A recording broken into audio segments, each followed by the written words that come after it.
Kui sa oled tross või topis. Või kui sa oled tühm või tegija. Leiame sind varem või hiljem kindlasti üles.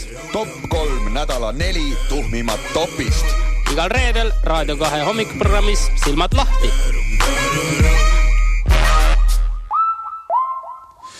Nii, meie nädala tegijaga on aeg rääkida ja mõnes mõttes on see sükene kõige nunnum nädala tegija, kes meil on olnud nimelt Suurbritannias leiti üks hüljatud ja teeveerde surema jäetud kass God Manchesteris, selline koht on siis Jumala Manchester ja arvatakse, et tema hülgamise põhjuseks on see, et kassil on nina juures must sükene laik ja ta meenutab väga siis Adolf Hitlerit ja inglased kardavad Adolf Hitlerit, nagu meile ütleb siin see artikkel. Ja loomakaitsjad andsid 6 nädala vanusele kassi peale nimeks siis Kitler ehk sõnapaar siis või sõnaühend siis nimedest Kitten ehk siis kassipoeg ja Hitler ehk siis Adolf. Ja teise nime andsid ka igaks juhuks Luminous ja tema on niisugune lõbus väike kiisu ja inglased on, ütleks, kui see tõesti nii on, lollid, et nad sellist asjast kardavad. Ja meie olemegi helistanud siis God Manchesteris asuva Wood Greeni loomade varjupaiga töötajatele ja Kitleri perenaisele, et küsida, kuidas siis need asjad, kuidas Kitleril läheb, mida ta oskab ja nii edasi ja nii edasi. Tervist, proua! Tere! On see siis Wood Greeni loomade varjupaik, jah? Jah, ja mina olen Lilian. Lilian, selge. Rääkige siis meile, kuidas siis hetkel praegu Kitleril läheb? Praegu võiks öelda seda, et oleme Kitleriga väga rahul. Kitler on väga tore isiksus. Ta on väga tore isiksus, mis kõige mõnusam, et kas olete ise kunagi käinud mõnes loomade varjupaigas, eks ju? Jaa. Hullumeelne kisa ja lärm ja ütleme, seal on muidugi katkised loomad ja distsipliiniga on tihtilugu ikkagi probleeme, aga nüüd peale Kitleri saabumist te ei usu, sest võrratu. Loomad on väga rahul. Meil algab hommik, 4:30 algab äratusega. Kõik loomad, kassid ja koerad kogunevad meie varjupaiga ette. Meil on seal väikene staadion, hiisatakse varjupaiga lipp, peetakse kõnesid, lauldakse ja marsirütmis siis marsitakse kõik väga ühtsase sammuga, marsivad sööma, kus süüakse siis koos hommikusööki. Edasi minnakse kõik sõbralikult tegema siis sõjalisportlikke mänge ja ideoloogia koosolekud toimuvad ja Kitler on teinud väga head tööd, me oleme väga rahul, isegi mõned talitajad marsivad kaasa. Ahaa, nii et Kitler on need asjad kuidagi niimoodi paika pannud. Väga hästi on paigas ja mulle väga meeldib kord ja ütleme, meil varjupaiga inimesed käivad ka mundris ja me oleme tellinud ka loomadele väiksed mundrid juba ära, et teate, see on võimas, see on väga ilus ja võimas vaatepilt. Kitler on suurepärane juht, tal on, temas on näha, kuigi ta on kass, eks, te saate aru, aga oraatori võimed on tal täiesti olemas ja ta näub, tema näub, ta nagu haugub tegelikult natuke. Näogudes haugub? Jah, näogudes haugub. Niimoodi 30. stiilis, nagu sellel ajal kõnesid peeti. Tema näub samamoodi. Ja ovatsioonidega võetakse teda alati vastu. Ja loomad on õppinud ära ühe sükse iseloomuliku tervituse, nad tõstavad talle käppa. Alati, kui Kitler tuleb, kõnnib nendest mööda, siis loomad tõstavad parema käe sirgelt ülesse. Või ütleme loomade puhul siis käppa. Parema esikäppa tõstavad sirgelt ülesse. Koerad ka?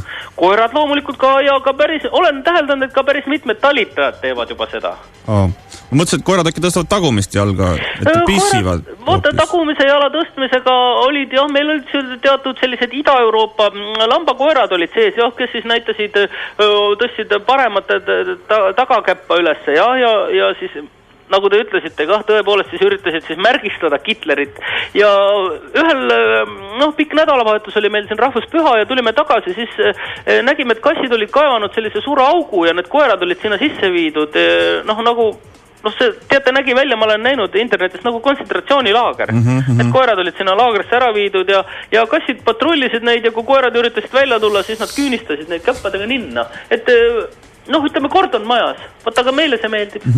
Selles mõttes, et tundub jah, et natukene nagu on selliseid, ütleme, ütleme, kuidas mitte suure juhi, aga ütleme sellised Adolflikke me keegi ei kahtlegi, et ma ütleksin ikka Churchillilik, tegemist oli ikkagi suure nagu selles mõttes hea, mitte suure, vaid hea nagu selle juhiga, kes suutis panna nagu inimesi, aga kõik see jääb ju tahaplaanile, kui me vaatame siis, mida ta paha on teinud. Kas on Hitler ka teeb nii-öelda siis ütleme suuremas mastaabis ka mingisuguseid kuritegeliku või siuksed ütleme halbosid tegusid? Oi, no ei, kindlasti mitte. No muidugi mõningaid probleeme temaga on olnud, et me oleme mitmesse kodusse tahtnud teda ikkagi ära anda, et ega varjupaik on ikkagi ajutine lahendus, eks ju, et loom peaks leidma hea peremehe ja on inimesed tagasi toonud, sest tuleb välja, et lapsed on hakanud pärast tema käimist siin, ütleme, naabrilaste peal meditsiinilisi eksperimente tegema ja ütleme, on ka siuksed negatiivsed külgi, aga alati on see, et lapsed on ilusti korras, soengud on ilusti pügatud, austavad vanemaid inimesi ja ütleme jälle seal, ütleme, Hitler mingi korra ikkagi paneb paika. Minuni on jõudnud ka informatsioon, et Hitler on mingi oma siis 30 aastate stiilis njaugumisega suutnud siis mõjutada teie töötajaid selleks, et nemad on nii palju on suutnud mõjutada, nad on kokku kogunud kõik nii-öelda siis Ida-Euroopa lambakoerad, nende seas ka Eesti, ütleme, hagijad, kui ka kõik musta värvi kassid ja koerad, kes on pandud rongi peale ära viidud. On see tõsi?